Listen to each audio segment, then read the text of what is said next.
Pinaano na Ate Tina, nung birthday po nito. Pinakulayan pa. Nilagyan pa ng kulay. Nagkaroon pa ito. Nakita ko pala karin eh. Kaya nakakadaya yung litra. Hindi na daw yung mga buhok. Pumangit.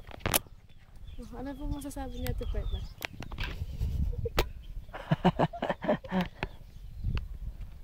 Puro bilbil. Pumayat ako tayo sa bag. Oo, pumayat nga po kayo nila. Agay nga sa inyo binili ko dito. Ang ganda pa naman sa inyo ng bibi.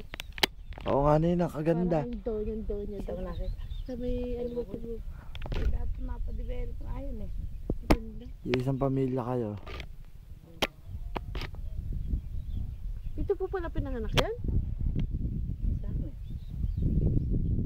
Sa inyo po ba dati nakatira yan? Sino? Dalaga. Kaganda ng babae. Pwede pag pala bibili ka ulit, pumunta ka naman dito, marami namang mga ulit.